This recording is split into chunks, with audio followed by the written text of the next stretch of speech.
আজকে চলে আসলাম নতুন আরেকটা রেসিপি নিয়ে। আজকে আমি আপনাদের সাথে কলিজার ফ্যাপসা কিভাবে বুনা করে রান্না করেছি আমি সেটাই আমি আপনাদের সাথে শেয়ার করব। এই রান্নাটা একজনে এক এক রকম করে রান্না করে, তবে আমি কিভাবে রান্না করেছি সেই রান্নাটাই আপনাদের সাথে আমি শেয়ার করব। আমি কলিজা আর ফ্যাপসাটাকে এরকম করে কেটে নিয়েছি। এরপর এই ফ্যাপসাগুলো আমি ভালো করে ধুয়ে নিব, ধুয়ে তারপর লবণ দিয়ে সিদ্ধ করে নিব। দেখেন সিদ্ধ করার পর কত ময়লা গেছে। কলিজার ফ্যাপসা থেকে কিন্তু অনেক ময়লা যায়, দেখেন কত ময়লা গেছে। এইভাবেই কিন্তু কলিজা আর ফ্যাপসাটাকে রান্না করলে খেতে ভালো লাগে। এখন আমি ধুয়ে আরেক জায়গায় আমি কলিজার ফ্যাপসাটাকে রেখে দিব আর চুলার মধ্যে বসিয়ে দেব একটা প্যান। এখানে আমি হাফ কাপ পরিমাণে সরিষার তেল দিয়ে রান্না করব। আর আমি 1 কাপ পরিমাণে আমি পেঁয়াজ কুচি দিয়েছি। আমি এই ফ্যাপসার মধ্যে বেশি করে, কলিজার মধ্যে আপনি যদি বেশি করে পেঁয়াজ কুচি দেন তাহলে কিন্তু তরকারিটা অনেক রসালো হবে। যখন পেঁয়াজটা নরম হয়ে আসবে তখন আমি মেজারমেন্ট চামচের আমি 2 চামচ করে আদা বাটা, 2 চামচ রসুন বাটা দিব।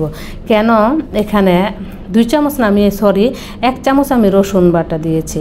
এখানেও সবসময় গরু মাংসের মধ্যে আদা দিতে হবে পরিমাণটা একটু বেশি করে, আর রসুনের পরিমাণটা একটু কম দিতে হয়। আর আমি এই মেজারমেন্ট চামচ দিয়ে 2 চামচ করে মরিচ গুঁড়া, হলুদের গুঁড়া দিয়ে দেব। কারণ কলিজার মধ্যে একটু জাল না হলে ওই কলিজা বোনাটা খেতে ভালো লাগে না। 1 চামচ দিয়েছি আমি ধনিয়ার গুঁড়া, 1 চামচ পরিমাণে এটা হলো গরম মশলা। এখন দিয়ে আমি সামান্য পরিমাণে পানি দিয়ে এই মশলাটাকে খুব ভালো করে কষিয়ে নিব। কারণ কষানোর মধ্যে কিন্তু তরকারি রান্নাটা অনেক নির্ভর করে। যখন দেখবেন তেলটা এরকম উপরে উঠে আসছে তখনই ভাববেন যে আপনার মশলাটা কষে গেছে। আর এখানে আমি 1 চামচ পরিমাণে আমি জিরার গুঁড়া দিয়ে নিছি। আমি প্রথম দেই 1 চামচ, পরে আবার শেষে আবার দিব জিরার গুঁড়াটা, তাহলে খেতে খুব ভালো লাগে, গ্রান খুব সুন্দর আসে। এখন মশলাটা ভালো করে কষানো হয়ে গেছে। এর মধ্যে আমি ফ্যাপসা আর কলিজাটাকে একে একে সবগুলো দিয়ে দিব। এখন মশলার সাথে এই কলিজাটা খুব ভালো করে মিশিয়ে নিব। এখন কিন্তু আমি এটা পানি দিয়ে আমি ঢাকনা দিয়ে ঢেকে রেখে দিব।